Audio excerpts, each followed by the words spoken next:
So we have possible ground troops in Iran. We have a White House briefing, the debacle of no kings. I think I'm going to start with that because it is what it is. A full-on debacle. They may not want to admit it, but since when do they admit anything? I'm Tony Katz. The show is Tony Katz Today. Producer Landon is back in the control room. He makes things work there. Let the show begin. And they gathered from coast to coast in cities large and small all across America to say no kings, which is something we did back in 1776. Just proving that it's all play acting. It's all play acting. Tony Katz Today. Good to be with you. Glad that you are here. 833-468-8669. That is the number. 833-GOT-TONY. You are at No Kings. You want to defend No Kings? Go ahead. Make the argument that Trump is the dictator. Allow me to give you my opening salvo. My opening take on your argument, before I've even heard your argument, that somehow Trump thinks he's a king and Trump thinks he's a dictator. Name for me the dictator that would allow their subjects to gather to then insult, degrade, attack, and try and get people not to support the dictator. I'll wait. Now, once you admit that that is an argument that you cannot explain away, that the so-called dictator, as you call Trump, is clearly not. Supreme Court judgments come through, he listens. These radical activist judges with their nonsense decisions come through, he listens. He fights them in the courts because, after all, that's everybody's right. But he listens. You were able to assemble, not you, these ridiculous childlike leftists in cities large and small, and no one got arrested until, of course, they started throwing chunks of concrete at federal buildings, which is what happened in LA. Because, of course, there was violence. What do you expect? And after you have not been able to answer the question, leftists, about this idea of how Trump is a dictator when so clearly he is not, it's a lie from the beginning. Can you then explain to all of us why so many of your rallies of these really great, proud Americans standing up for American values were waving communist flags?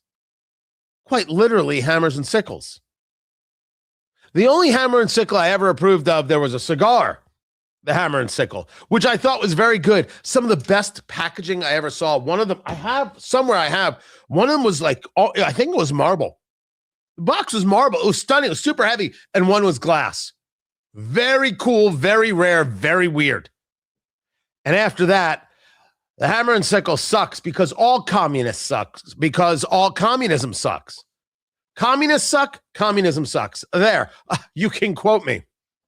Communism has never inspired everything except a prayer for a quick and painless death. That's it. Yet there were the flags. So tell me, oh great and wise Americans who yearn to breathe free, why were there so many commies at your rallies? I've now provided an argument so you know what I'm going to say. And I have now asked a question so you know what I'm going to ask. With that in mind, I've given you all the opportunity. I don't know what you're going to say, but I've given you now all the opportunity.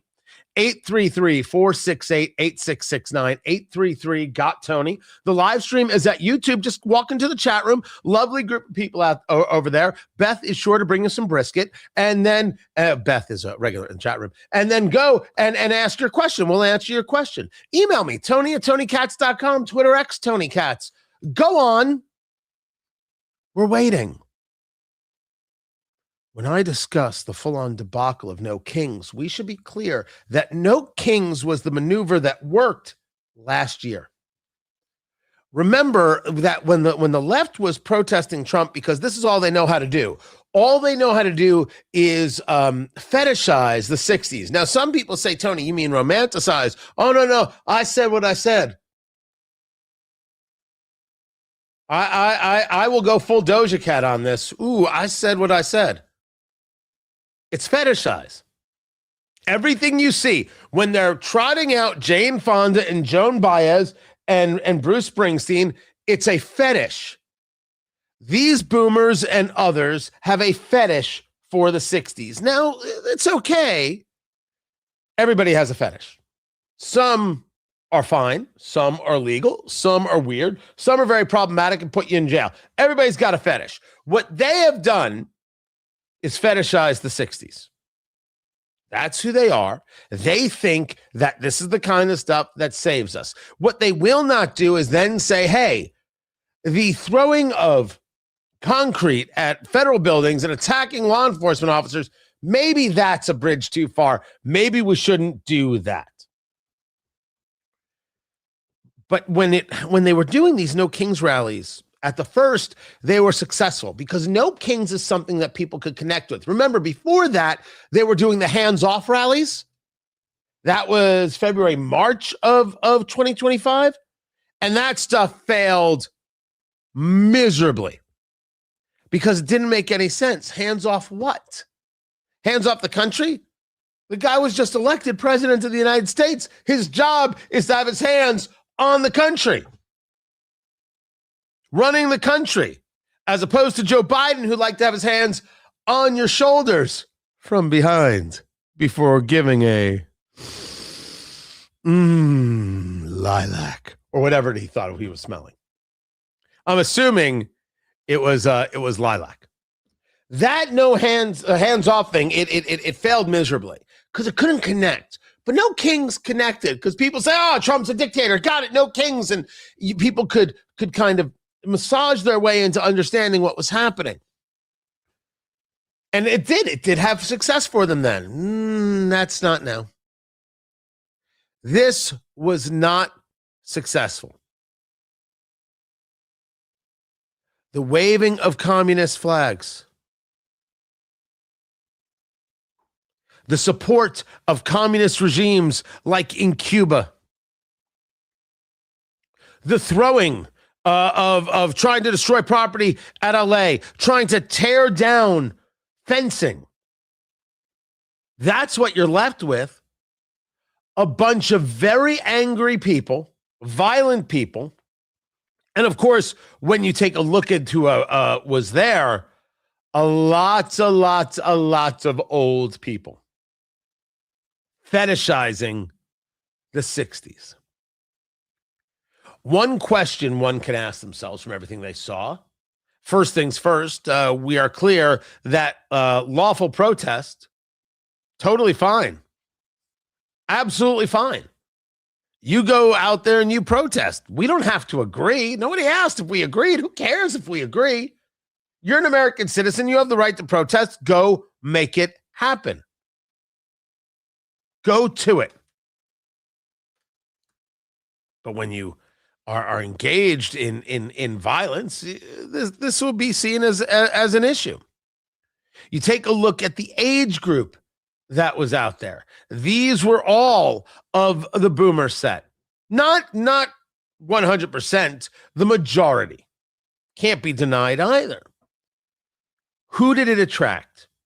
One of my arguments about my concerns regarding the world of the influencer class is that there are 20 to 29-year-old men who are influenced by this or can be, and I'm concerned that if you lose them, you're going to lose elections.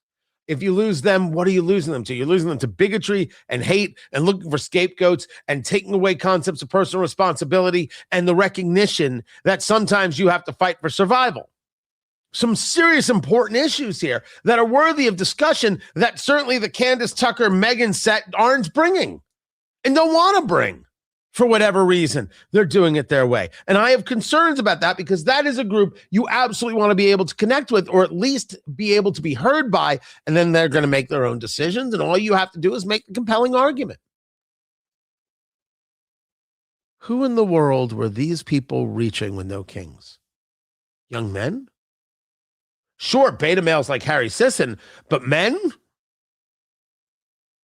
How many young women did they already have, right? Because they're more susceptible to this emotional pablum Listen, the data is there, and I'm quoting other women when I say it. So you can call me a sexist all you want. I don't care. You could do what you do. We're not going to deny reality. Who did they grab?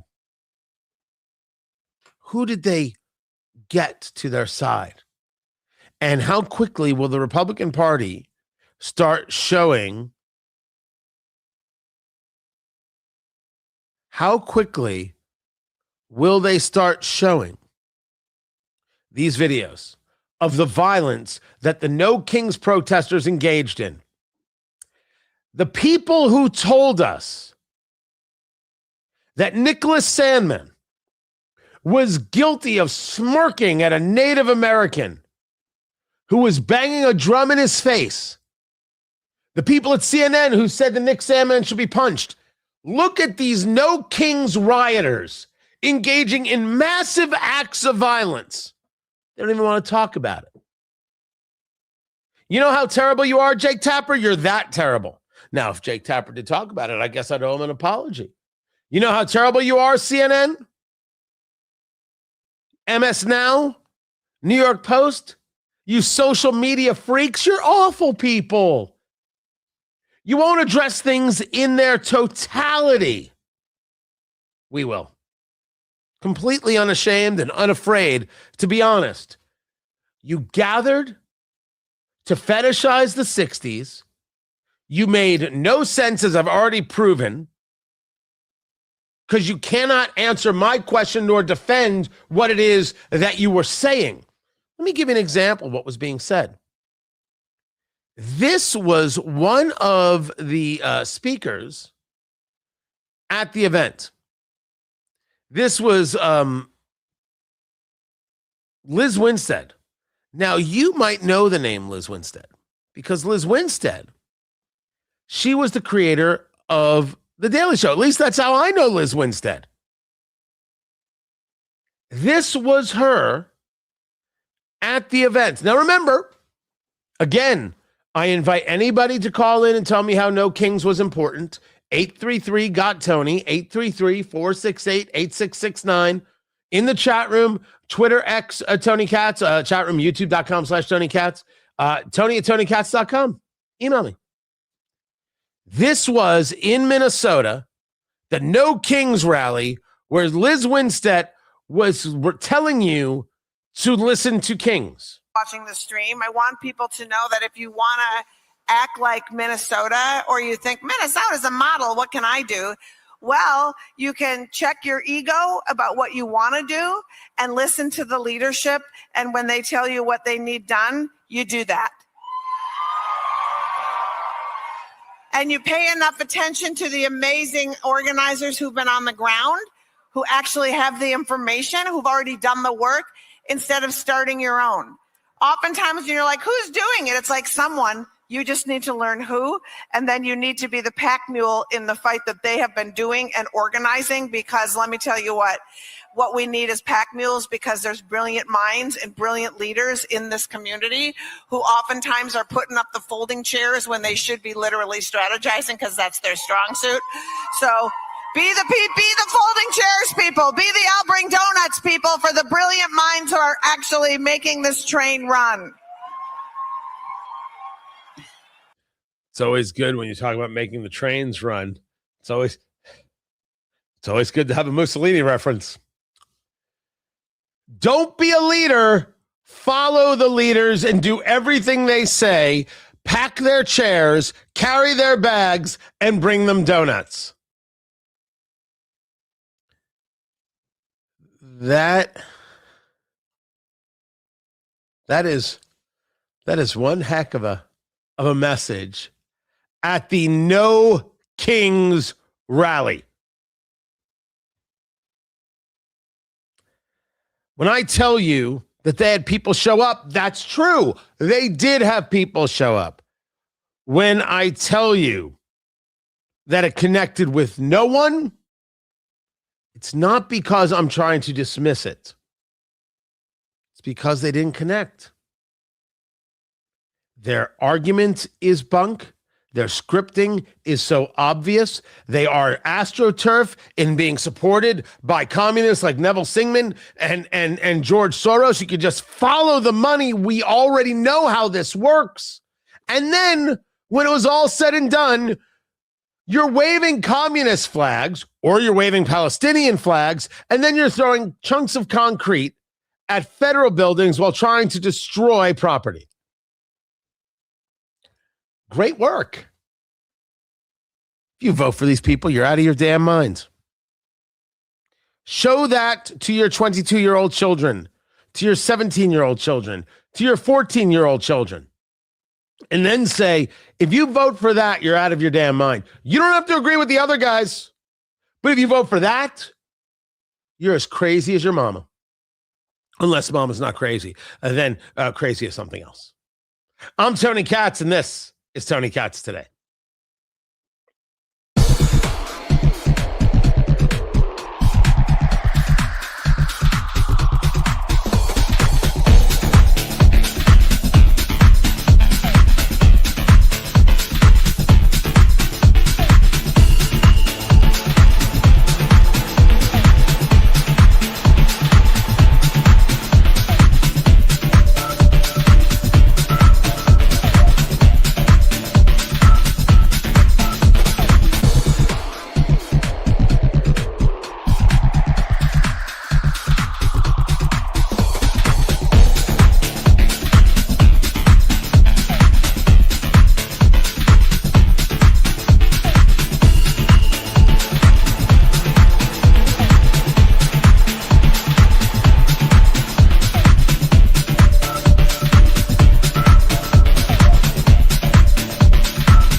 Welcome back, everybody. Tony Katz Today. Guys, glad you're here. I do appreciate it.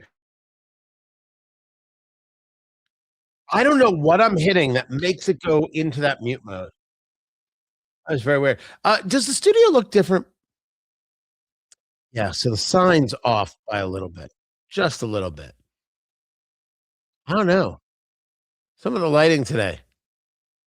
It's gonna drive me a little crazy. Anyway, I'm glad that you're here. There's still a ton to get to. I want to get into with you. I know Mom Donnie's being sued. Did Charles Barkley go on an immigration rant yesterday? I've got the video here, but I haven't heard it. And then there's Sonny Hostin saying it's reckless to have any kids at all in Trump's America, which I want to go over because sometimes people are not honest about things that they have said or heard said. I want to get into that.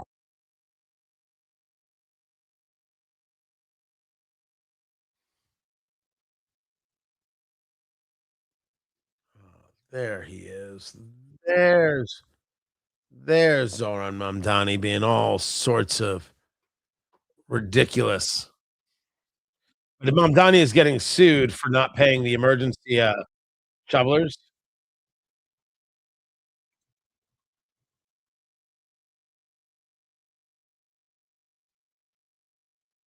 Kind of awesome. All right.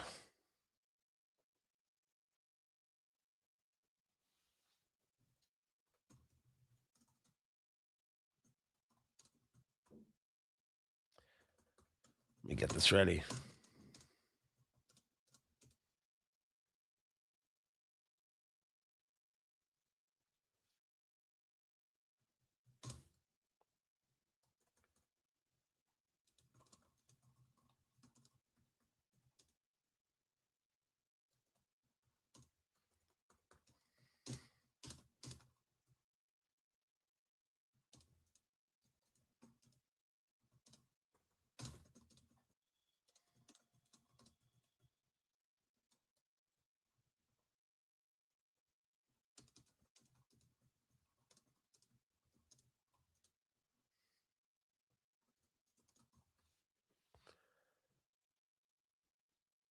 So Zoran Mamdani is being sued, or is it New York that's being sued? It's New York that's being sued. Okay, I got it. I got it now. Yeah. Tony Katz. Tony Katz today. Why? Why would the great and powerful Mamdani be sued by the people whom he wants to put in the warm embrace of socialism? Well, they said he said we need emergency snow shovelers because of the storms, and people said sure. Pay listed at $19.14 an hour. Overtime is $28.71. I'll do it. Sounds great. And now they're not getting paid. He also had to show 2 forms of ID to shovel snow, not to vote, to shovel snow. So this guy is suing. His name is Jacob Jackson. And I mean, there was a moment where the pay was $30 an hour and $45 an hour with overtime. And so this guy did like lots of hours of work, but he only got paid for a short amount. He did 40 hours when it snowed 19 inches. He only got paid for 8. So why is he not being paid? You asked for these people, Zoran Mamdani. You said you love them, that you're going to bring them a better tomorrow. Speaking of his better tomorrow, here is Zoran Mamdani talking about why we need to tax all the rich people, because it's imperative, according to Zoran Mamdani, that you tax all the rich people. Budget deadline is tomorrow. Hi, it's rare. Safe to assume, I think, that they're not going to hit that deadline and have a deal by then. But do you think it's reasonable to assume that you're going to get more in direct aid from the state, given the state's budget surplus, without any sort of like as a one-shot budget addition? We're encouraged by the nature of the negotiations and the conversations we're having with the governor and with state legislative leaders. And what has been heartening is a recognition of the fact that we came into office looking at a $12 billion fiscal deficit. And over the time, with the accounting for Wall Street bonuses and revenues and savings, as well as with $1.6 billion in commitments from the state, we were able to reduce that to $5.4 billion. That is still a significant fiscal deficit that is one that we want to meet in partnership with our partners at the state. And we've seen an understanding of the scale of what this deficit is, as well as the many different options the state has of providing a structural solution to a structural crisis. Do you think it's possible that... You mean raise taxes? You mean raise taxes? You want to work with the state to raise taxes? The total deficit gets closed without any of the recurring revenue raising proposals that you back? So I'll lay it out a little bit. We inherited this crisis. The importance of stating that out loud is that it's not a result of spending decisions we've made over the last 3 months. This is a result of under budgeting and financial mismanagement that preceded our administration. If we seek to meet this kind of a deficit with just one-time funding, then it will mean that in a year from now, we will all return with the same issue in front of us. So no cuts, more taxes. And the rich people have to pay. That's what he says. The rich people have to pay so we can keep not cutting any spending. New York, you did it to yourselves. I'm Tony Katz. I don't feel bad in the slightest. They bought their tickets. They knew it. They were getting it. But if you think I'm kidding, that he says, and this is why we have to raise taxes, here it is.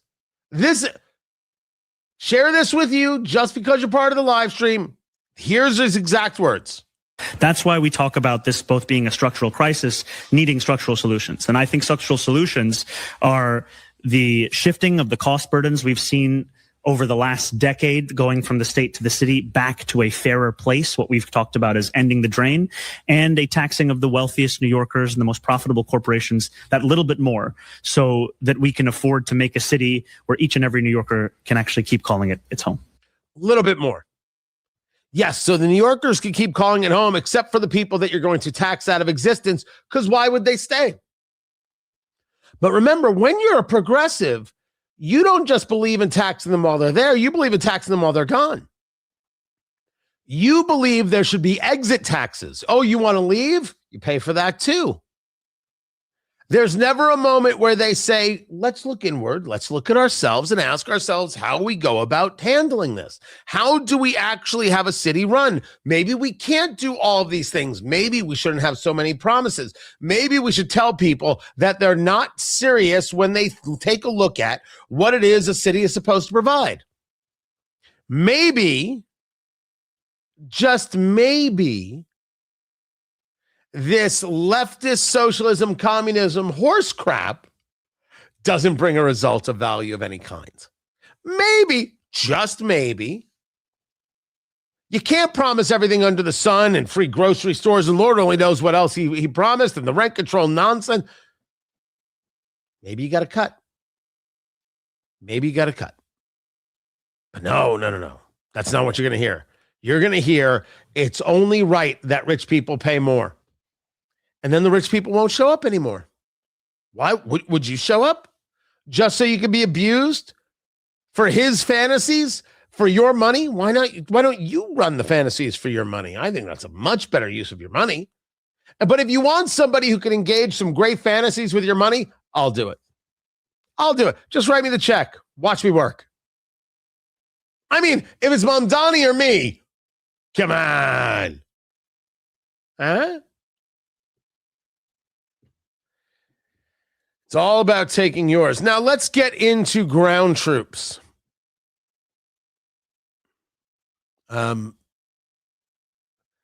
The ground troops conversation and what we think is coming. Because there are a lot of people really desperate to push for clicks as opposed to for understanding. And I think it is imperative that we talk about understanding what it is President Trump is talking about, how this can actually play out, what this means.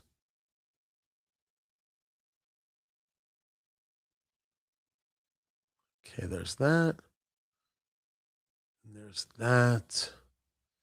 And then Iran's getting ready. Iran doesn't know how to get ready if their life depended on it.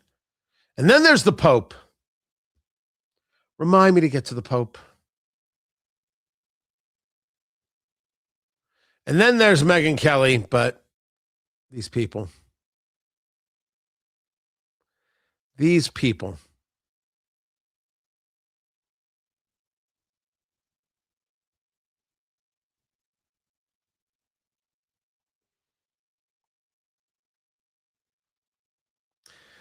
A couple different outlets have reported on the Iranian sleeper cells. It's been noted that between 2021 and 2024, some 1,500 Iranians were intercepted at the U.S. border. 1,500. That's who we intercepted during Biden's term. Now you say to me, yeah, but Tony, that's not necessarily who the gotaways were. You know what a gotaway is. A gotaway is somebody who was noticed, but got away. They were never apprehended, never brought into custody, never questioned or anything else like that. So we don't know the number of gotaways. There's a way to create sample size of that. You know, the statisticians go to work and carry the two, and I get out their abacus, take off their shoes so they can count on their toes. But there's a there's the number of gotaways, but then there's this, which is half of them were released into the country. This, according to Senator Bill Hagerty, Republican out of Tennessee.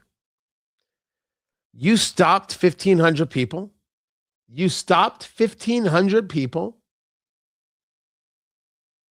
and you released half of them into the U.S.? Every right to be concerned. Every right to be concerned. Every single right to be worried about what that could mean. the levels of danger that brings. It is clear that in this war with Iran, one should be aware that none of this is easy. It can't be easy until after the job's already done. Can't be. There's just no way for it to be. It cannot be easy until afterwards. Remember, we talk about Venezuela. Oh my gosh, we picked up Maduro. We were in and out. It was so easy. A soldier almost died. I saw that soldier when I was at the State of the Union. I'm here. I'm behind the president, right? President's here, and I'm sitting behind him there in the gallery. And across the gallery, that's where that soldier appeared from. And his wheelchair, because I saw two what I believe were generals help him back into his wheelchair. And he was wincing. He wasn't holding his wife's hand because he was holding himself up. That's how much pain he was in. That's how injured he was. What he did was amazing, deserves the medal. It is incredible, the bravery, but he's lucky to be alive. So was it easy? Sure, it was easy. There is a cost. We should never, ever question that or deny that or dismiss that.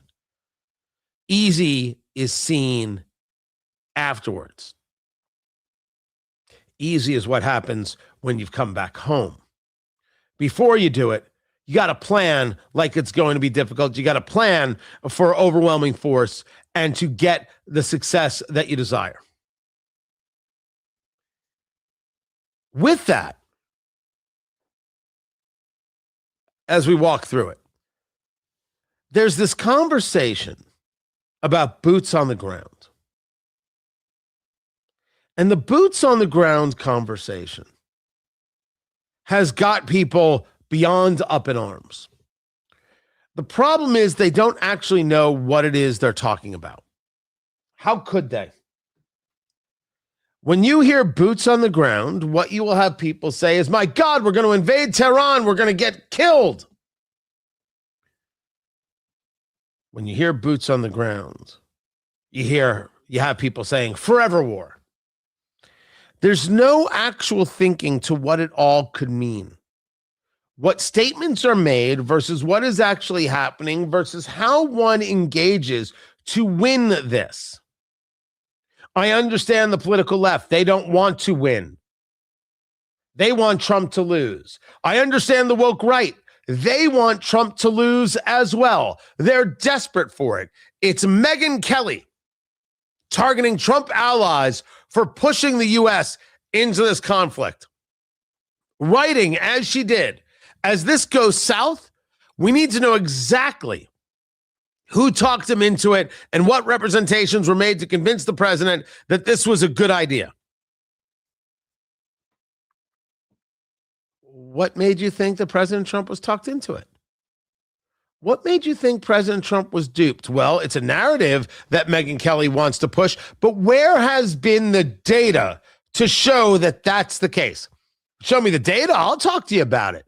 Don't show me the data. I think you're full of crap. I think you're so desperate for a click, you'll do anything. That's what it looks like. You want to make these claims. You want to go after Lindsey Graham. I mean, he's an easy target. You want to go after Ben Shapiro and Mark Levin. Oh, you're having the fights there. And everybody looks crazy with this whole back and forth. But he was talked into this. He was duped. The Israelis, where is the proof of this? We go back to the concept of troops on the ground. And I ask you right now, are there any troops on the ground? Well, the USS Tripoli is on its way. 2,500 Marines, and now you got the 82nd Airborne, and you got more Marines. It's 10,000 troops. I didn't ask who was on the way. I asked who's on the ground. And while we're talking about on the ground, can we ask ourselves another question? What ground? What ground are we talking about? The Strait of Hormuz has a bunch of little islands in it. The Strait of Hormuz is that little hook, right? If you are in the Persian Gulf, also known as the Arabian Gulf, I guess, and you see there's Saudi Arabia and there's Kuwait. Oh, there's a little touch of Iraq, and then there's Iran right there. Hey, how you doing? How you doing? You look great. That's the Persian Gulf. A lot of oil comes out of the Persian Gulf and then engages this little hook around this horn here. Right? That's the UAE, United Arab Emirates. On the other side of that is Oman, and that's the Strait of Hormuz. Iran believes that they own the Strait of Hormuz. They can tax tankers going through the Strait of Hormuz, etc. Inside these areas where the Arabian Gulf connects to the Gulf of Oman via the Strait of Hormuz, well, if you go to the top of the Gulf, you'll get to Karg Island. Kharg. It's Karg Island where the bulk of Iranian oil moves through, about 90%. Their hard currency goes through this island. That's where you're able to fund the Islamic Revolutionary Guard Corps. That's where they get their money. But there's some other islands as well. A lot of little islands here, there, and everywhere. There's the island of Kish, and then there's the island of wait, what is that with an L? There's the Larak, and then there's Hormuz Island, and then there's a big island that kind of looks like Cuba in my view, called Keshem. Qeshm. It's actually a UNESCO site because they have salt caves and mangroves. I did not know this. I was doing research. It's really right there next to Iran. What if, spitball in here, what if you didn't have troops landing in Tehran, in the middle of Iran, all the way to the north where the capital is? What if that was not where you landed? That's not where you had troops on the ground, but rather these little islands. Now, maybe Karg Island, that would be a hard one to take. It's possibly very, very fortified. But what about Keshem? What about some of these other islands? What if you had 2,000 Marines just take it? It's boots on the ground, but it's different than a full-on invasion of Iran, isn't it? What if you took two islands? What if you took one of the islands and you waited 3 days and then you hopped and then you took another one of the islands? What if you never took the island? You just had the troops there in a couple of amphibious warships. You've got the Tripoli. You've got a couple others that are moving into the theater. Right, it is the Boxer group, right? That's a whole nother group of warships and then support vehicles. What if you were just there? So the troops were around, but they never actually got onto the ground. What if you actually talked about it, but we didn't quite know where they were going to be or when they were going to be? What if the conversation just applies pressure? My point being that we knew that troops were going to be on the ground the minute President Trump said we're going to get the uranium, the enriched uranium, the 60% enriched uranium. The second you heard that, you knew there were going to be troops on the ground, boots on the ground. Everybody knew it, because what else could it possibly mean? Now, maybe to people who are in the influencer class, desperate to lie to their audiences for clicks, they never made that kind of announcement that this is what it means, but we don't do that here. It's the only thing that it means. What if the plan is to land on one island, and now you're going to be able to better thwart attacks on tankers to free up the oil coming through, and you never actually get to the mainland? You're going to break the IRGC by breaking their hold on dollars. They won't be able to get paid. Is that the same thing? What if you land here, and then 2 days later you land there, and then 5 days later you land over here, still not being on the mainland? What if you do land on the mainland, but you only land at 2 or 3 coastal cities to take out any capacity they have to threaten the tankers? So, Tony, it's a war for oil. Kids, it's always a war for oil. Could we?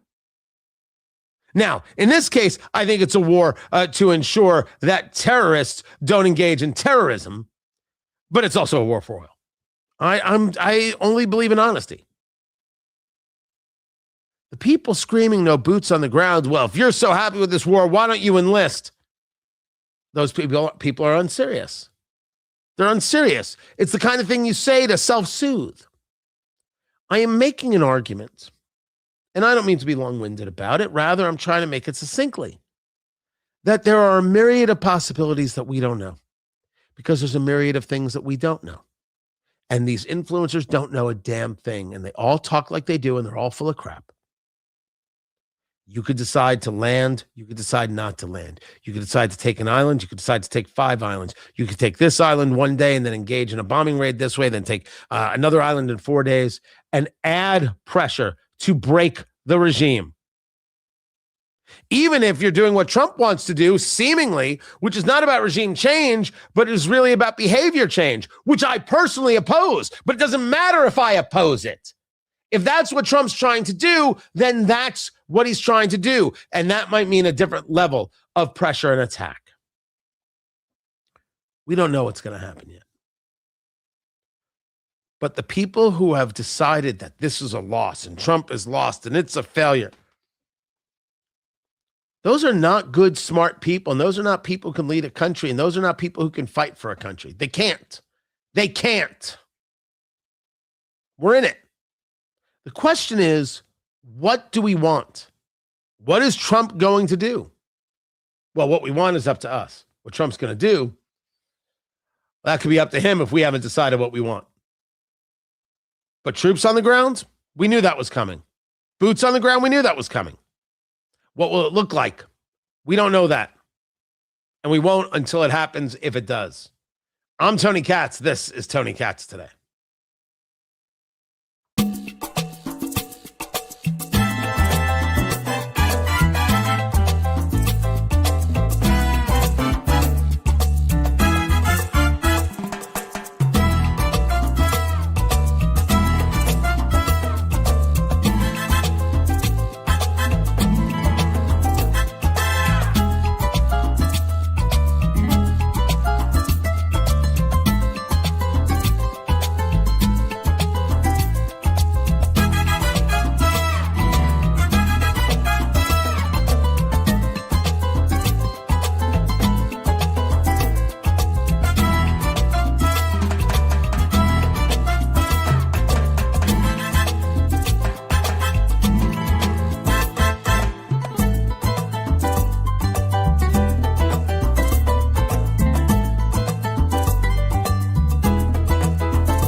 See, I didn't get to the Pope Leo stuff. I got to get to the Pope Leo stuff. Has to happen. Must happen. I'm gonna do that. I'm gonna do the follow up. I never do. I didn't even get to Trump. Oh, I got to get to the video of Trump too. All right, I'm gonna do both of them. I'm gonna do the follow up with both of them. Is Barron Trump enlisting? I doubt it. But I mean, I could be wrong. I could totally be wrong. And Tony Tutt, thank you, man. That is kind and unnecessary. Greatly appreciated. Really and truly, man. That is, anytime anybody contributes to the show and what we do, it is appreciated. It buys snacks for the staff. So, and every time I send producer Landon a blizzard, that's where it comes from. So, thank them, producer Landon. Say thank you. Right. Correct. Hold on. There's some very unique trolls in the chat today. Very special, very unique, very deleted, very gone.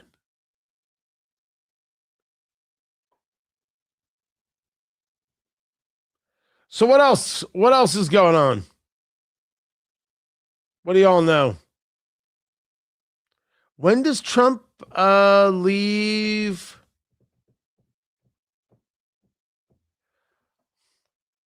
Oh, in May.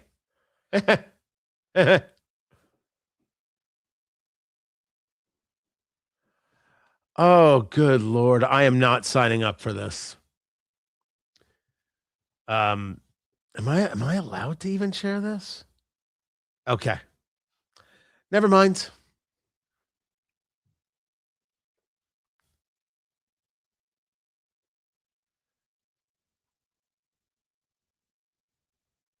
So he's in China in May. So that's going to be interesting to cover. That's going to be an interesting thing to cover. You went to, did you? You're in Boynton Beach, Flakowitz. Now, a full disclosure. So my parents lived in Boynton Beach for a number of years. My brother actually lived there for a short time. I never made it there. I was never at Flakowitz. Never went. What are you going to do? What are you going to do? I'm going to have to learn to live with the pain. Just that easy. All right, we coming back there, producer Landon?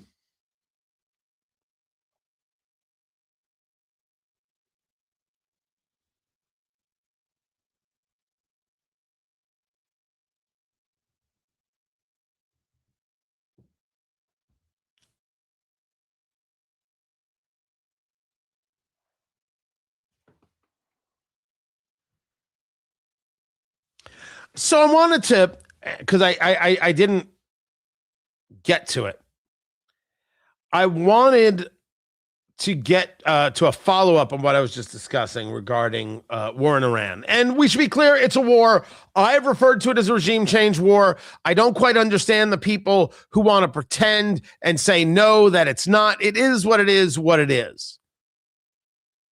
But one of the things that people forget is that back in 1987, President Trump was talking about how to handle Iran. And he was doing an interview with Barbara Walters to discuss this. Real quick. Along the sea. How would you do that? Would you send in the Marines? Would you take a chance in a war? Let them have Iran. You take their oil. That's what How? How? I mean, do we want a war? What do you mean we in, take their oil? You go in. You're How gonna have do a we war, go Barbara. in? You're going to have a war by being weak. Okay, how do we go in? What do we do? Excuse me. Yeah. You're going to have a war. And it's going to start in the Middle East. What if the Soviet Union said, you do this to Iran, we're going to come in? I don't believe they'd do it. The next time Iran attacks this country, go in and grab one of their big oil installations. And I mean grab it and keep it. And get back your losses, because this country has lost plenty because of Iran. Turns out he's been like this for a long time. Now, my question for the Megyn Kelly set, for the Tucker Carlson set, for the Israel dragged Trump into this. In 1987, as he's sitting there with Barbara Walters and the haircut over the ears and looking quite dapper with a look over Central Park, was he being controlled by Israel then? Did the Jews, spelled with 17 O's, did they have their hooks into them then? I'm just curious. For all the influencer class that knows so much, we laugh at you, and you are not capable of running a country, which is a problem for all of us. This is Tony Katz today. It is. And now I didn't get to the Pope thing. I got to do that tomorrow. Put that on my to-do list. Sarah, write that down. Sarah's not in charge of writing things down. Sarah, write that down. Pope Talk with Tony Katz. It's my new podcast.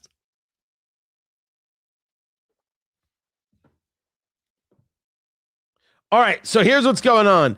The show is in commercial break, so we'll be in commercial break. Now, we have got the White House press briefing coming up. I think it's going to be a doozy. You have no funding of DHS. You've got the war. You've got the no kings nonsense. There's a lot. There is a lot. Thank you, X-Man, because Sarah didn't write it down. Come on, Sarah. What gives? Appreciate that. So we're in commercial break. We'll take the break, guys. Hang loose. Smoke them if you got them. We'll be back in a little bit. All right? Stay right where you are.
Welcome back, everybody. Tony Katz today.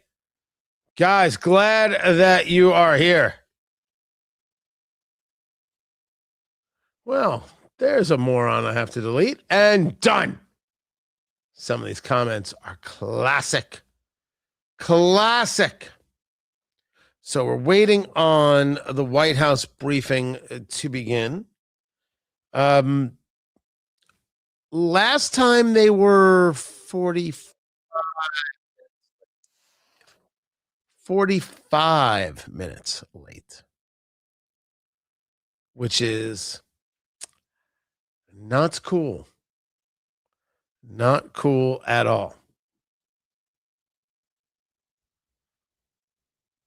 But we will get to that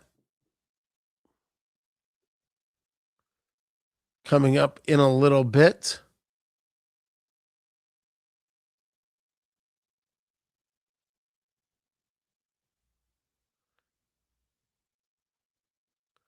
And we need to get to DHS shutdown. Let me get to that.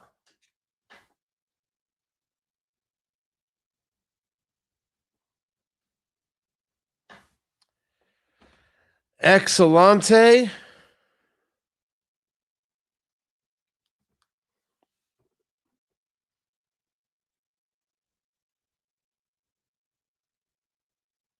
There we go. I'm not going to get to that. I'm not going to get to that. I'm not going to get to that. I'm going to get to that and that and that. Right on.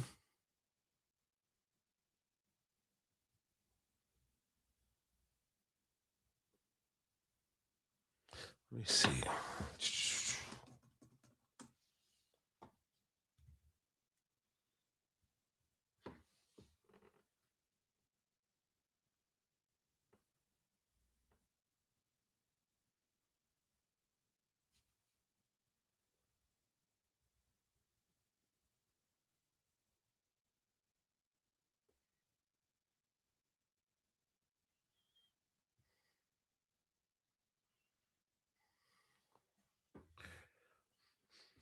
The White House briefing is expected soon.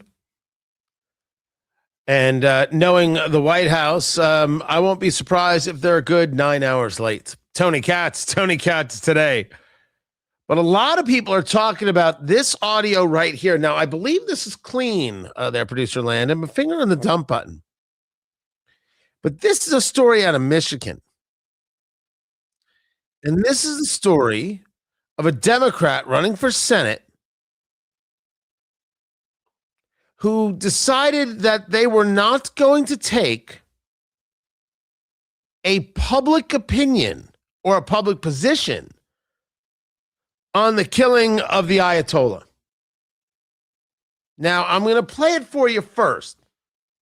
I know what got said. I'm going to play it for you first. I'm going to let you hear it.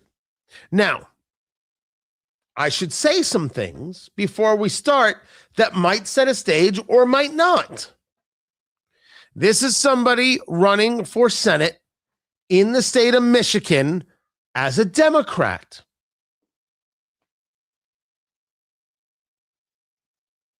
His name is Abdul El-Sayed. And he is explaining why he should not take a public position on the death of the Ayatollah. This is what he said.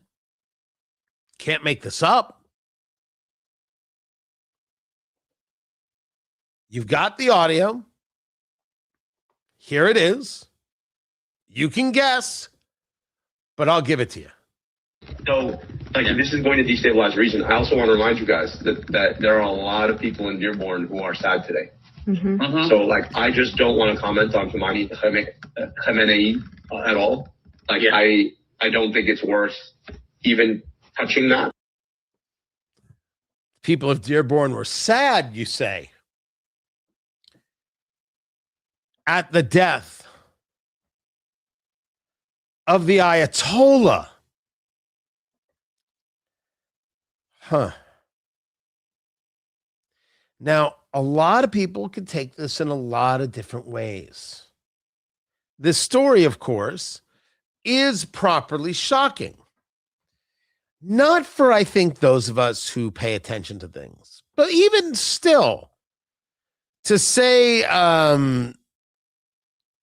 that quite clearly that the people of Dearborn follow the Ayatollah, support the Ayatollah, would be upset to learn of this terrorist's demise, this guy who throws gay people off of rooftops. A lot of people will take this in a lot of ways. Now, other things got said. The report is from the Washington Free Beacon. They do some rather good work. And there are some other serious quotes in there.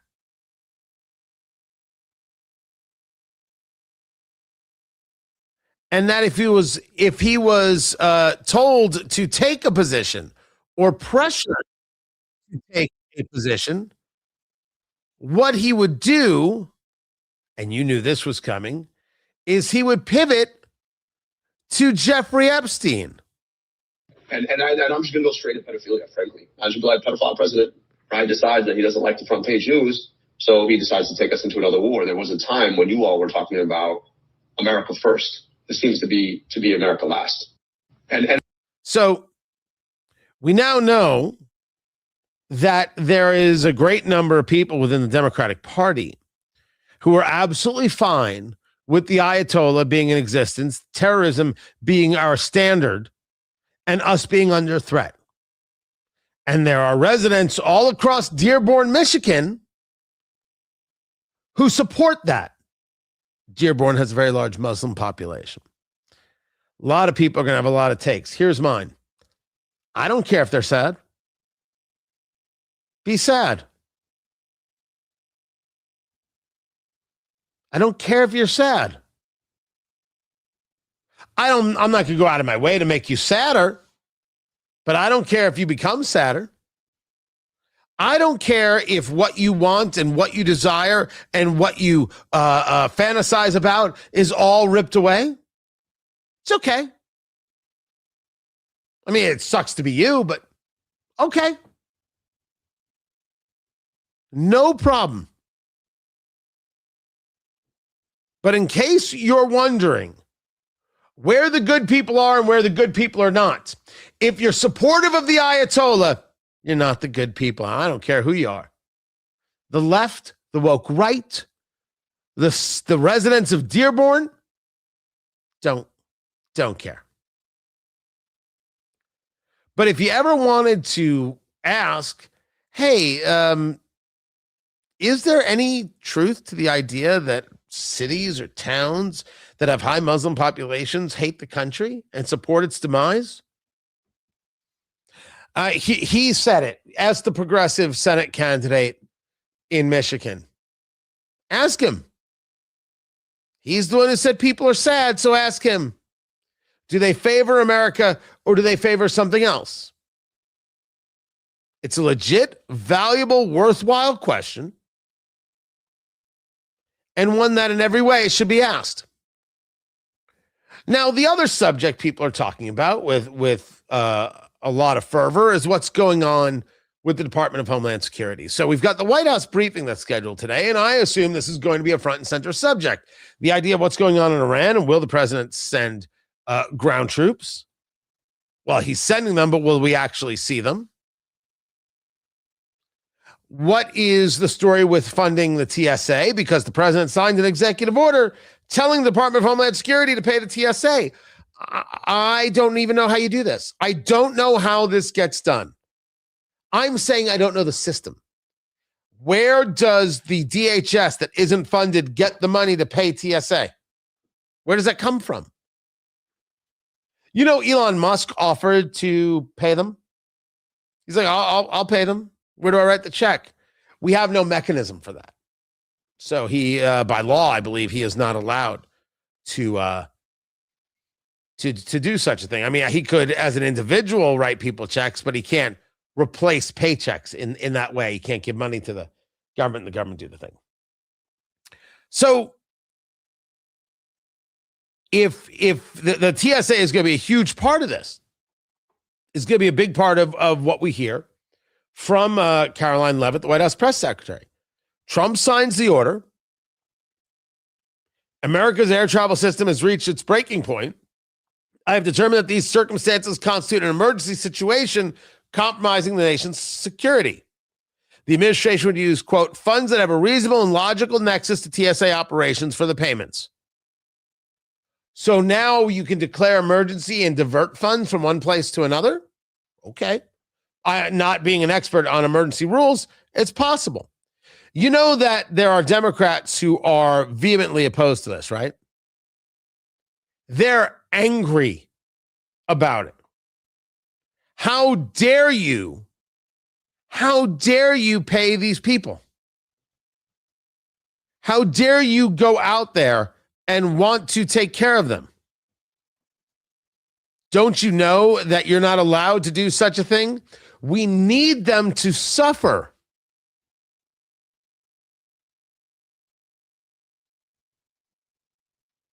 And they go out there and they go on shows like Face the Nation and they say, President Trump, he's paying these people illegally.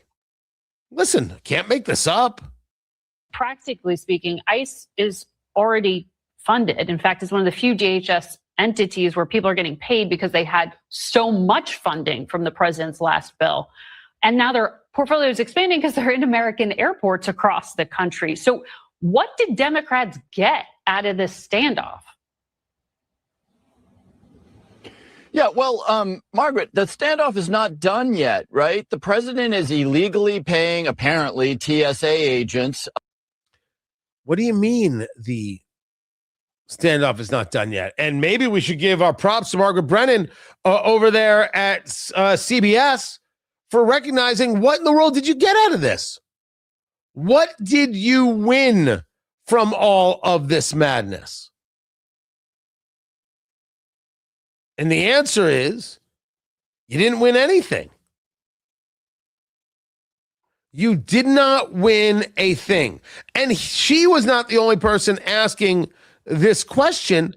This was Jonathan Karl to the bigoted Senator Chris Van Hollen of Maryland. Is he going to now use it?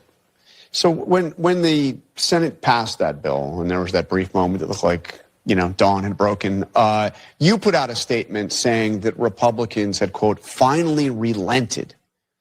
What did Democrats get out of this? Even if that passed, what did you get out of this? This DHS shutdown's going on for well over a month. What have you gotten for it? Well, the issue here, John, is we let people know, number one, that we want to fully fund TSA. We could get rid of these lines at the airports immediately, but we also made clear that we're going to demand reforms of a lawless ICE operation. After all, TSA agents killed 2 American citizens in Minneapolis, and the president and his team called the victims domestic terrorists. So, for example, we've said you can't expect DHS to conduct a credible, independent investigation. They're denying information to the local law enforcement authorities, Minneapolis and Minnesota. They've blocked access. Those state has had to sue. So we say you need to be able to hold people accountable for wrongdoing. And You're not trying to hold anybody accountable, Senator Van Hollen. Put down your margarita.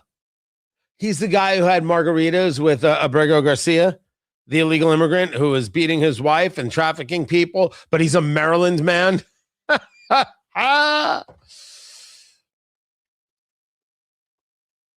The murder of Alex Preddy and Renee Good, the deaths of Alex Preddy and Renee Good, you called them murders, are things being investigated right now.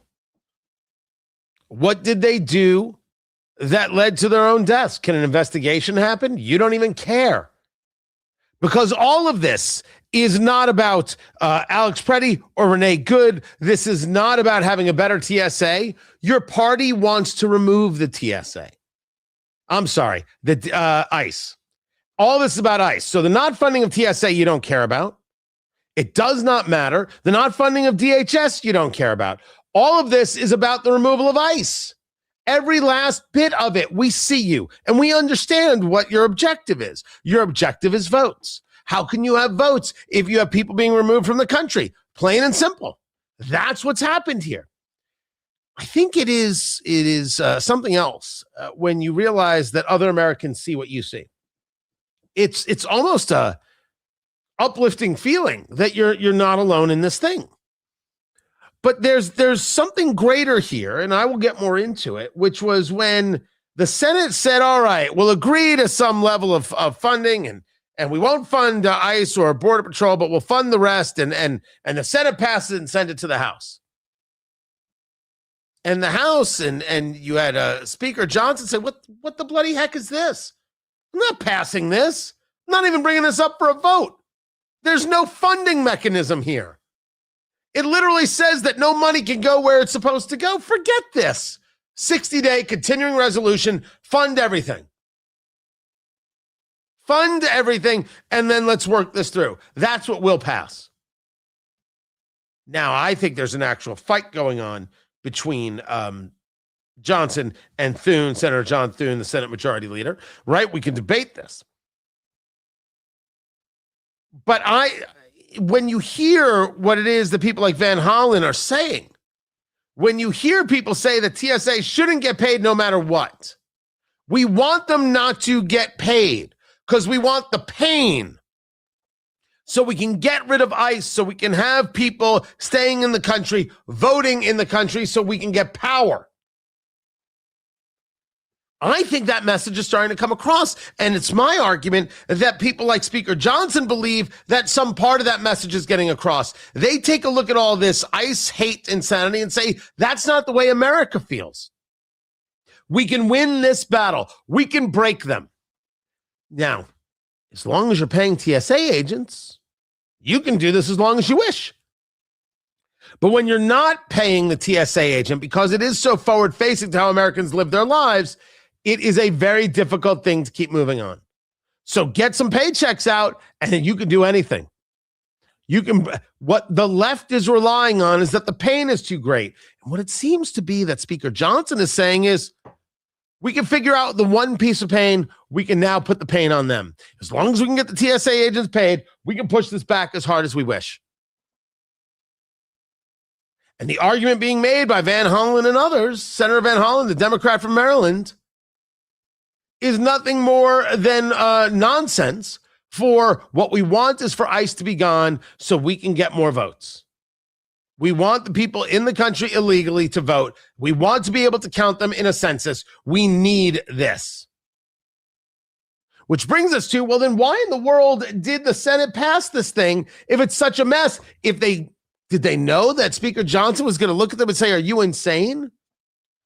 Did they pass it just so they could go on vacation for Easter? All I know is they may be coming back. They may be brought back to it. They may be brought back to engage some votes. So maybe they gave themselves a couple days. That's it. Yeah, there is a fight between the Republicans here in the House and the Senate. And honestly, good. About damn time there's something actually worth fighting over. Tony Katz today. Hold on a second. Okay, can I share it? Can I share a hater real quick? Okay. There's Mr. Left Foot Louie. Okay. Yeah. How does one respond to this? Do you see it there, Producer Landon? It's Obama back in the day. Yeah, that is his profile picture. I'm pretty sure is a photo of Barack Obama.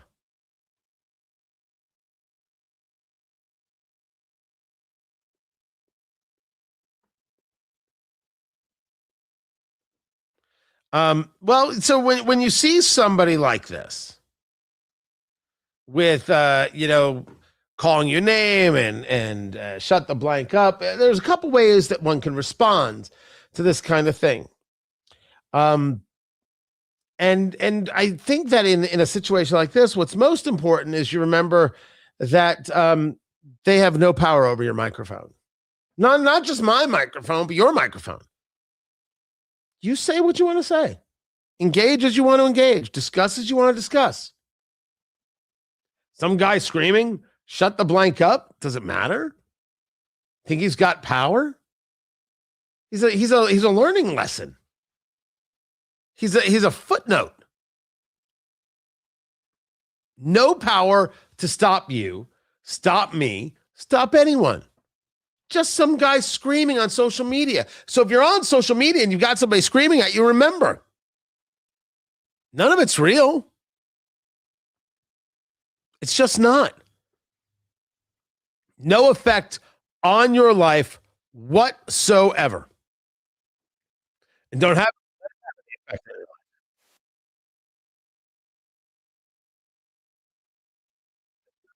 life. Move right past that stuff. That's it. So yeah, I forget what that dude's name was already. I'm still here. Thank you very much.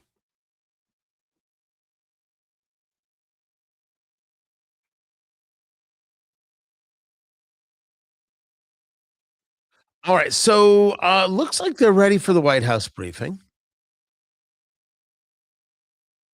I'm not kidding. I don't mind a fight between Mike Johnson and Speaker Thune.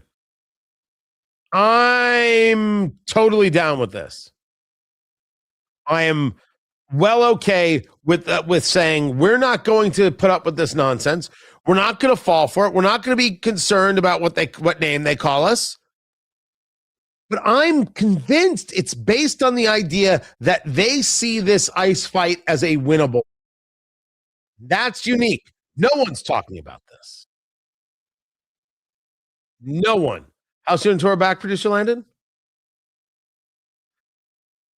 Okay, so she'll be out in just a second. Send me the other link just in case this link does not play the good audio. All right, and we will go from there.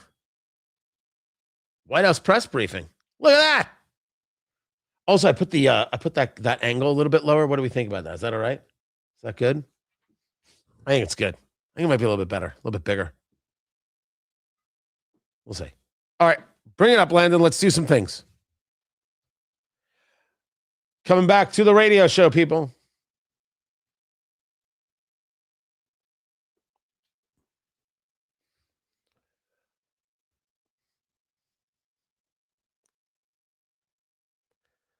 The White House press secretary, her name is Karoline Leavitt. She's wearing a lovely floral print of pink today. She is speaking. The press briefing has begun. Tony Katz today. Good to be with you. Let's take it to the White House press secretary. Good afternoon, everyone. Could you hear our amen Of there? course. Of course the audio is messed up. That's why we have producer Landon with all the links right there. You always got to have a backup, people. It is imperative to have a backup. As Karoline Leavitt is speaking, let's bring it to her. There we go. Nicely done. Holy Week, President Trump and the First Lady are joining in prayer with Christians. Wow. The resurrection of our Lord. We're over 2. An epic advantage over. And what in the world? Do they know they're having this problem? Oh, that's terrible. Terrible. Maybe this is why Bill O'Reilly never wanted to do it live. Let me see if I can bring it back here and make this part work. See, that's very low. There it is.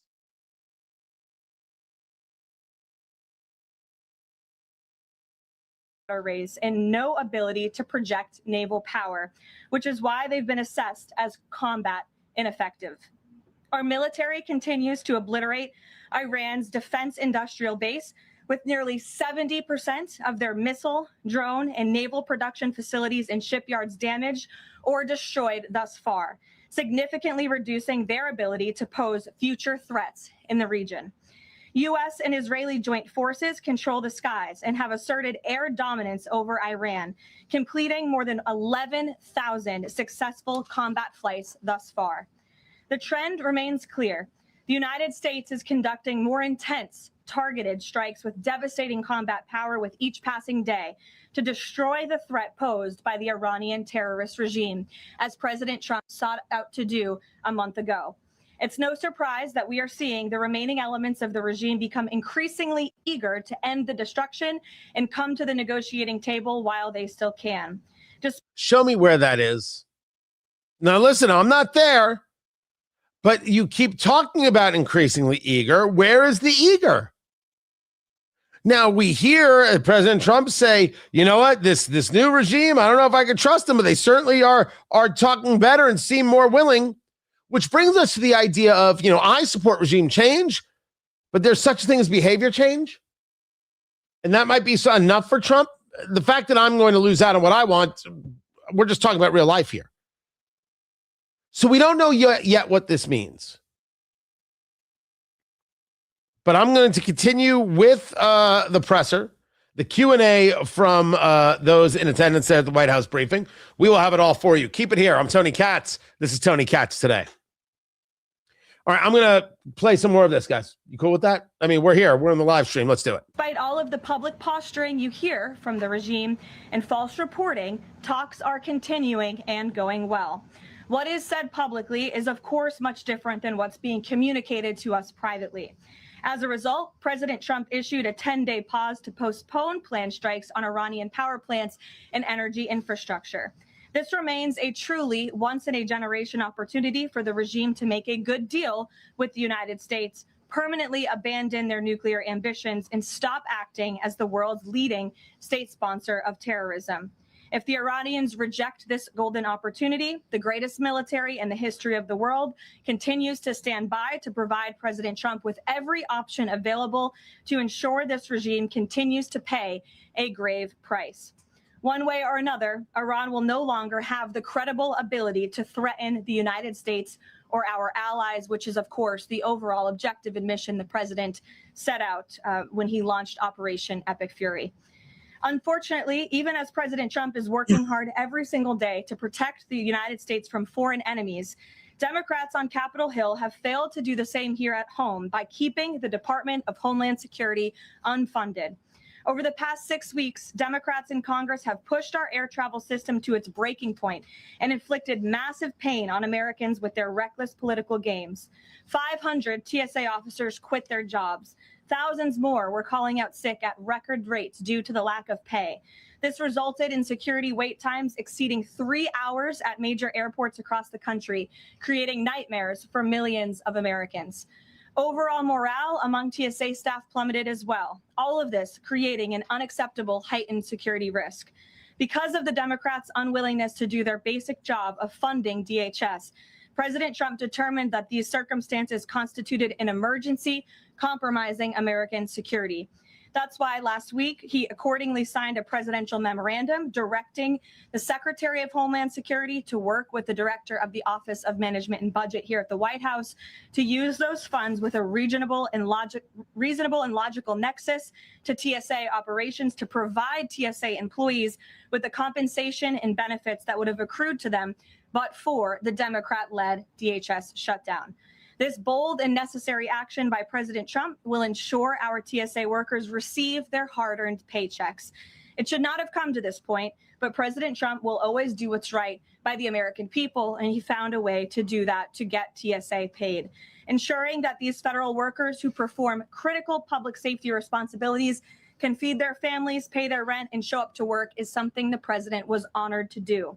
But this moment should be an eye-opening one for the American people. Let's be clear about what is happening. Democrat members of Congress are more than happy to put your safety at risk because they oppose the president's administration and his administration's efforts to enforce our nation's immigration law. Now, Lily, first of all, welcome to the show. Hi, I'm Tony Katz. I appreciate you being here. You're incorrect. That is just not the case. It is very clear that the Democrats are the ones unwilling to fund the Department of Homeland Security, unwilling in the Senate to allow it to get to a 60 vote threshold. And when you take a look at the legislation that got through the Senate, it simply does not provide, as the Republicans who control the House see it, the funding mechanisms necessary, because it doesn't give anything else to ICE, and it doesn't do anything for Border Patrol, and it doesn't allow money to move to the places that it needs to. So it's what the kids would call a fugazi. The kids call it that?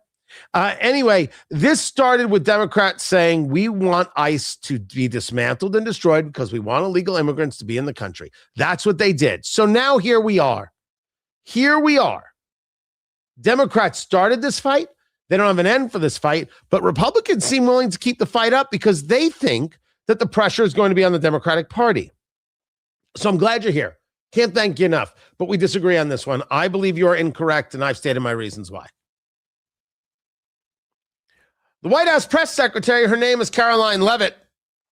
She is going on a tear regarding the DHS shutdown, and it seems very clear from this that the White House is on board with Speaker Mike Johnson. Democrats have done this. Democrats have done that. It is the Democrats who are responsible here. They don't want to get people funded. They don't want to get people paid. This is not a conversation of we need to bring everybody to the table. This is the Democrats' fault, which, for the record, it is. Democrats refuse to fund ICE because they want millions and millions of illegal aliens to pour into the country just like they were under the Biden administration. They want murderers and rapists and thugs to remain in your communities rather than be removed by ICE and Border Patrol agents. No, see, the way to say that, Karoline Leavitt, is they want votes from illegal immigrants. They want the census to benefit them, and they don't care if rapists and murderers and drug dealers are in your communities, harming your children or killing them. See that? That's the maneuver. Just make that maneuver, Karoline. From that to that, you will win that argument. It takes away their ability to say, how dare you? No, it's exactly what happens, and it's the repercussions. The Democrats created this mess. They are the reason for long lines at airports and tens of thousands of employees going without pay. Once again, President Trump is cleaning up their mess because he cares more about the American people than destructive, petty, partisan politics. With that, I will take your questions today here in our new media seat. We have Wid Lyman. Thank you for being here. And why don't you kick us off? I know who that is. Thank you. Happy Easter. Thank you. You as well. 2 questions for you. Thank you. There are some concerns the administration is starting to change its position on deportations, border enforcement. No idea who this dude is. He is wearing a shirt that I'm pretty sure he got on sale at JCPenney. And he's no tie. Now, I'm a no tie guy. White House, tie. White House, tie. Department of Homeland Security with former Senator, now Secretary Mullen, joining the president's cabinet. I can assure the American people there has not been a change in policy. It has always been the policy of this president and this administration to deport the worst of the worst illegal alien criminals from our communities. That's something I know Secretary Mullen remains wholeheartedly committed to doing. And it's something that is overwhelmingly popular with the American people. And it's something that is necessary to protect our homeland and to prevent deaths of Americans in our country. Just last week, Sheridan Gorman, a young woman in Chicago, was shot and killed on the street walking with her friends outside of her university by an illegal alien from Venezuela who had no right to be here in the first place. And it's despicable that Democrats are currently defunding the department that's responsible for removing illegal aliens like that. And I would also add it's despicable that the lack of coverage of this young woman's case, of her life, and the way that it was tragically cut short. I saw a survey over the weekend that I'd like to bring to all of your attention. This is the media coverage of the case of Sheridan Gorman. You have ABC News has spent 1 minute and 19 seconds between 2 days when this case was first alerted. You have CBS 2 minutes and 1 second.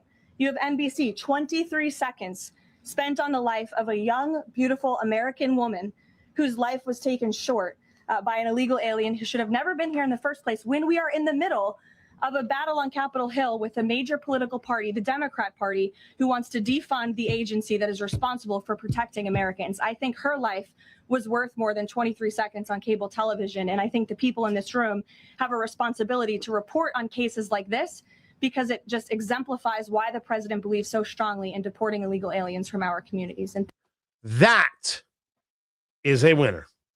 I mean, it's horrifying that has to be the winner, but that's the winner. You don't care about these lives. You're liars. You care about moving the ideology. And the ideology is allow people in the country illegally to stay. And you're doing it for power. And the power comes from the vote. So when I say they're keeping people in the country or want ICE gone so they don't remove people from the country so they can get more votes and do better in a census, the facts just lay themselves out.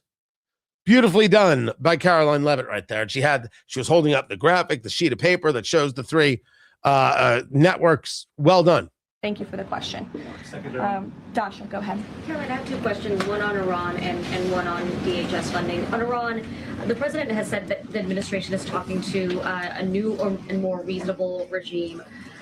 How confident are you that they are legitimate and have enough grip on power? Rubio said earlier that he's not sure and it's not clear whether they will be in power. So are you also talking to other factions? As the president is trying to make a deal, how do you ensure that you're making a deal with people who can actually implement it? Well, that's part of the ongoing that's taking place. And the ongoing negotiations, of course, anything that they say to us privately will be tested, and we will ensure that they are being held accountable to their word. And if they are not, the president has laid out the military consequences that the Iranian regime will see if they don't hold true to the words that we are hearing privately behind the scenes. When the president says more reasonable, again, these folks are appearing more reasonable behind the scenes privately in these conversations than perhaps some of the previous leaders who are now no longer on planet Earth because they lied to the United States and they strung us along in negotiations, and that was unacceptable to the president, which is why many of the previous leaders were killed. So again, this is another historic opportunity for Iran to do the right thing, to rid themselves of their nuclear ambitions and to come to a deal with this president and the administration. Or again, they will see the grave consequences of the United States Armed Forces, which they are continuing to see every day throughout this operation. On DHS, how long can the administration keep paying TSA without the U.S. continuing today for the operation? The question is how long the airports were really the pain point that was pushing both sides to talk to each other. I mean, do you see a way for DHS to reopen? Is it possible this keeps going through the midterms? Well, we hope so. I mean, of course, the president just can't keep signing presidential memorandums and proclamations every time Congress fails to do its job and every time Democrats are holding our entire country hostage, picking and choosing which programs and agencies they want to fund just because they don't like this administration's policies. That's not how it's supposed to work. They voted 7 times against funding DHS over partisan and political reasons. And so, again, the president has stepped in to do the right thing at this moment in time, but the president is also encouraging Congress to come back to Washington to permanently fix this problem and to fund and reopen the Department of Homeland Security entirely. Caroline. Stephen. Thank you, Caroline. 2 questions, one on TSA, one on Iran. On TSA, for ordinary Americans watching the briefing, how long until everything goes back? There's somebody at home who's watching the briefing on Iran, regarding TSA. On the time frame, the question is how long until things go back to normal at the airport after the current administration. And the president of Iran, again, the president, commander-in-chief, the Pentagon has always stated 4 to 6 weeks estimated timeline for Operation Epic Fury. We're on day 30 today. So again, you do the math on how much longer the Pentagon needs to fully achieve the objectives of Operation Epic Fury, which I will reiterate: destroy the Iranian Navy, destroy their ballistic missiles, dismantle their missile and drone production infrastructure, significantly weaken their proxies throughout the course of this operation, and then, of course, preventing Iran from ever obtaining a nuclear weapon. To your first question, Stephen, about TSA and airports, nothing will be truly normal again until Democrats do the right thing to fund this agency fully. Again, the president has stepped in the meantime to do what's right to end this crisis that we've had at air travel and at airports across the country in the meantime. But again, Congress needs to come back. Democrats need to fund the Department of Homeland Security so we can formally and fully get these great employees paid long into the future. Jonathan. Thanks a lot, Caroline. Two questions regarding the financial costs of the war. Back during the Persian Gulf War, 1990, 1991, Arab countries paid for the vast majority of the costs of the war. Kuwait, Saudi Arabia, the UAE. Who's paying for the question is who's paying for Arab countries step it is up? it's happening considering Well, I think it's something the president would be lot of quite the people are interested in present. calling them to do. I won't get ahead of him on that, but certainly it's an idea that I know that he has and something that I think you'll hear more from him on. And then secondly, the cost of diesel is averaging at $5.38 a gallon right now.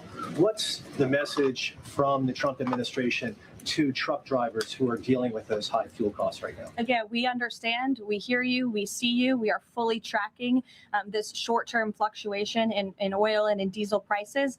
And that's why the president and the administration have continually announced robust actions to provide stability in the global energy market. As you know, political risk insurance, one of those actions, allowing countries to purchase sanctioned oil just to increase the supply. In the meantime, we've worked to release 400 billion barrels of oil and refined products as well. We issued the 60-day Jones Act waiver. All of this has, with the goal of increasing supply to create stabilization in the market in the meantime. But the overall message, as we've repeatedly stated, is again, these are short-term actions and short-term price fluctuations for the long-term benefit of ending the threat that Iran poses to the United States of America, our troops and our allies in the. And this should have been said before the day of the first bombs. For everything this administration can do, man, they are terrible salespeople, which is insane. This should have been the statement from the president before. There's going to be a short-term pain, and it's going to be worth it because our kids are going to be safer.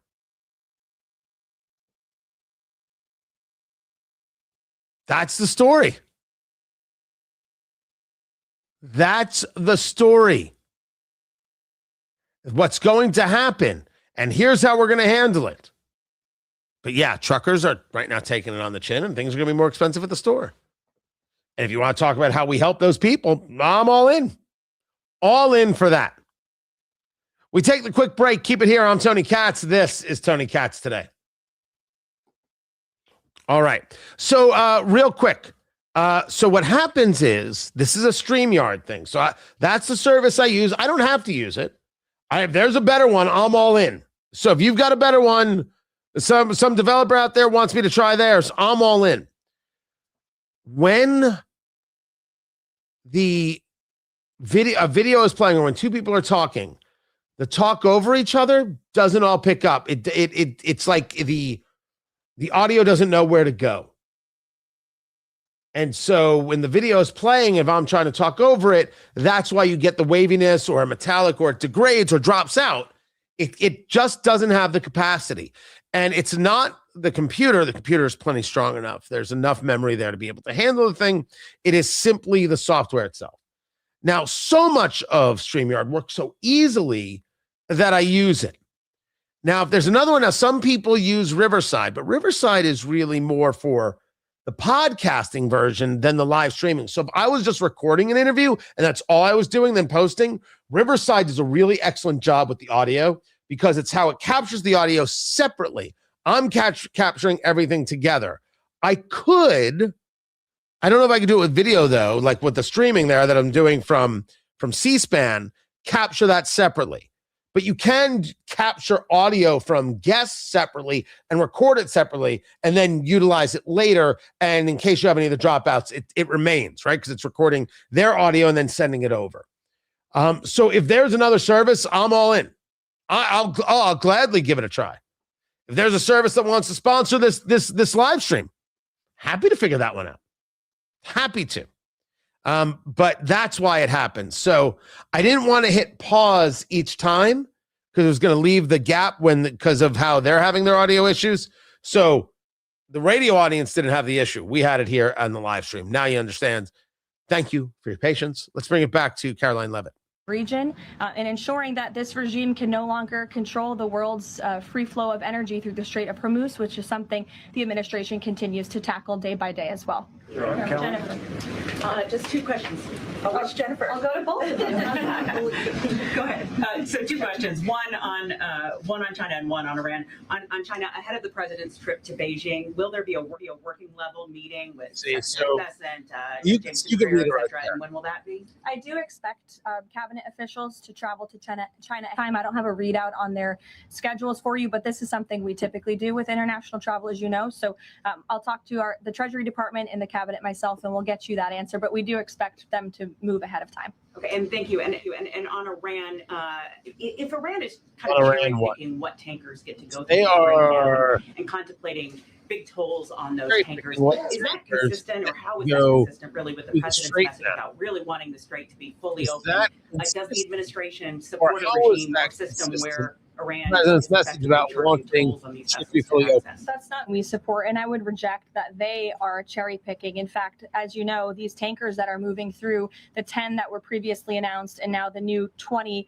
the announcement of 20 additional tankers, which we expect to see over the coming days, are a result of the direct and indirect talks that are taking place between the United States and Iran. So you wouldn't have seen those tankers if not for the president's diplomacy and his team engaging on this matter, which we expect that compliance moving forward. And it's, again, something that we're working on very closely. Sure. And behind you, in the back right there, you put up your hand very excitingly. Go ahead. Hannah from News Nation. Thank you. Thanks for taking my question. I have two for you real quick. There are reports that Republicans are weighing cuts to health care in order to make way for that $200 billion for the Pentagon and Operation Epic Fury. Is that a trade-off that President Trump supports? I've seen these. I haven't spoken to the president about it, nor have I heard this being discussed in any high-level meetings here at the White House. I don't want to weigh in definitively because I just haven't heard that being discussed here in the West Wing. And then secondly, I know President Trump says we're ahead of schedule in achieving his military objectives in Iran. He laid out that 4 to 6 week timetable for this conflict, and we're now within week 5. So how do you square kind of those two? Well, 6 weeks estimated timeline. Again, you just said we're on day. Let's see what I can do there. Hold on. So I should get it. Is to achieve the objectives of the operation that was launched 30 days ago, and we're well on our way to doing that. So if an American is sitting at home hearing him say, it's all I want to talk, but I keep seeing them send troops to that region, what are they to make of what's going on? He was trying to help me out with some other audio. 30 of the operation. I just provided you with some of the updates from the Pentagon directly in achieving the objectives, and the military has been enormously successful. I think we should all be very proud of our armed forces for what they have done over the past 30 days. The mission will continue until the objectives are achieved, and that 4 to 6 week timeline does remain right now. I don't have any updates for you on that. What else? Continues.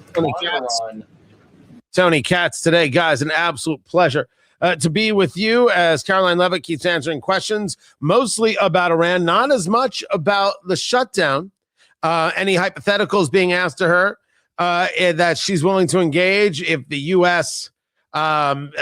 Seeks a ground war, to which she's not going to answer. Various times, he's obviously declined to rule them out. It's the Pentagon's job to provide maximum optionality to the president. It does not mean he's made a decision, nor would he ever notify the media of such decision as not to tip off our enemy. With respect to abiding by Congress and the rule of law, that's something the administration will, of course, always do.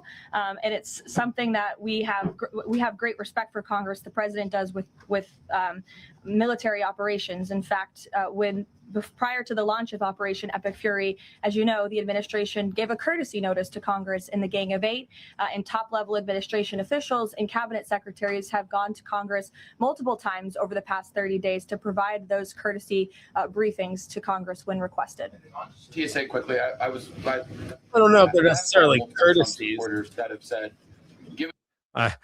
you might be required to give those briefings, at least after the first 48 hours. So President Trump has, via the War Powers Act, 30 more days to act before he has to start winding things down.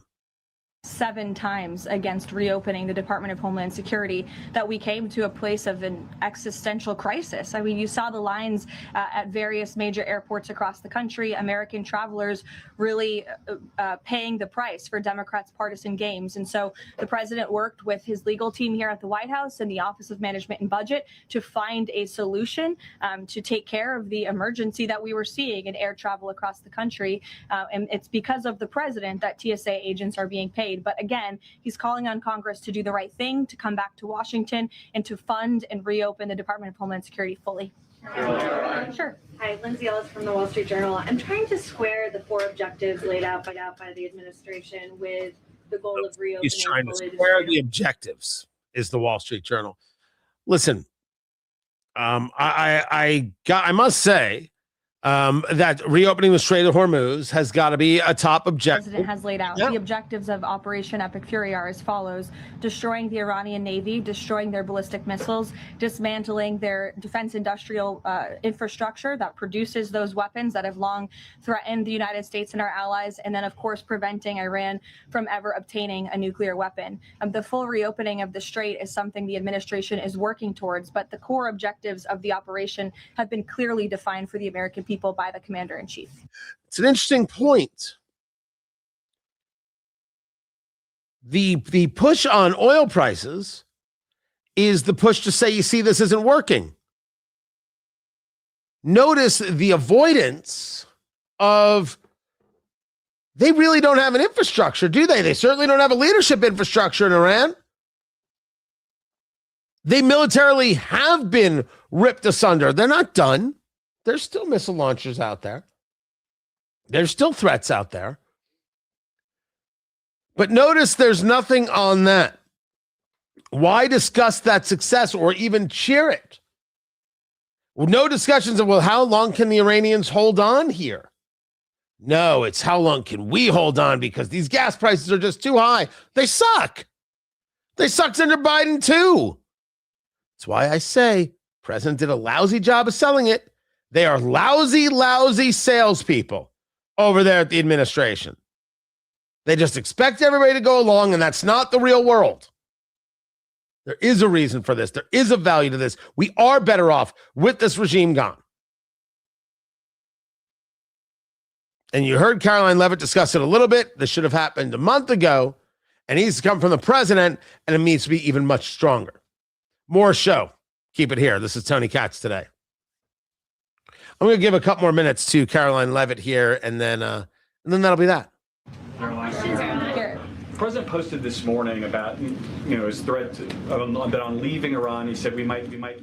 So talking about leaving Iran, I'm just going to read it because it's easier. That we might, what's the words he's looking for? Blow up and completely obliterate all of their gas wells, Carg Island, power, desalinization. What say you? But there's laws about this, Karoline Leavitt. What's he going to do? Saying that the U.S. does not target civilians.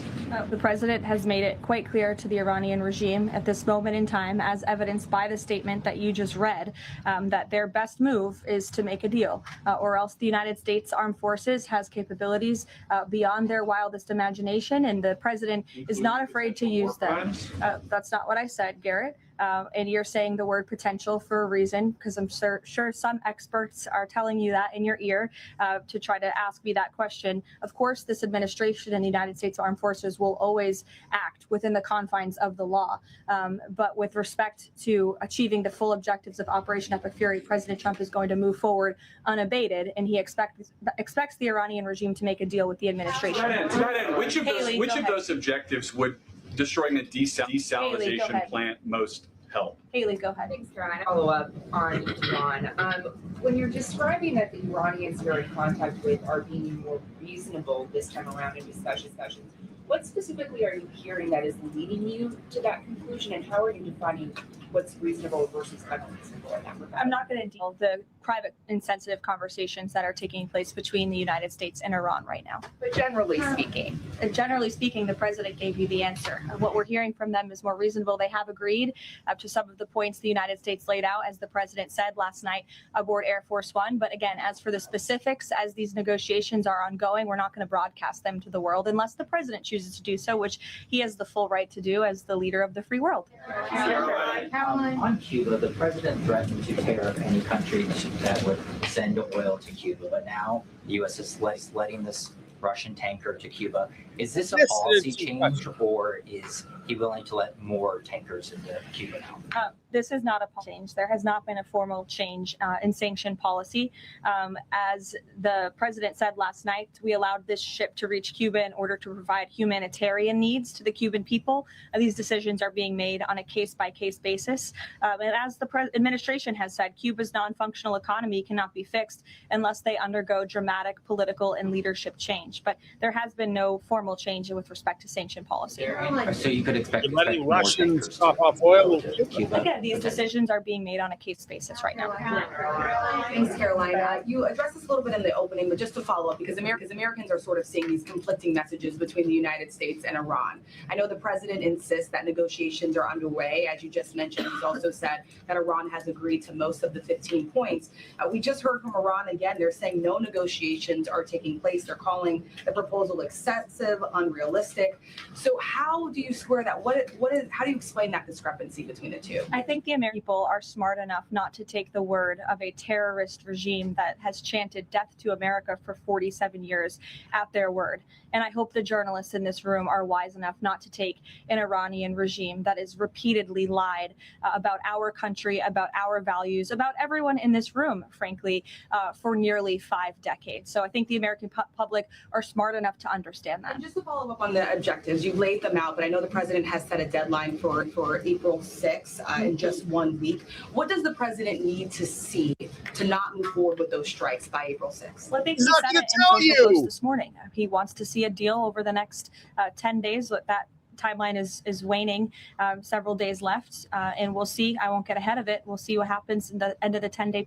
Karoline Leavitt, will you tell us everything that we have in our arsenal and all the plans and how we're going to hit the Iranians and when, so we can tell them so they can get out of the way, please?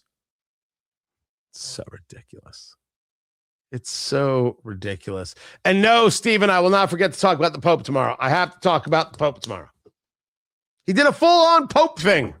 How must be discussed. I appreciate you guys being here so much. Oh, quick programming note.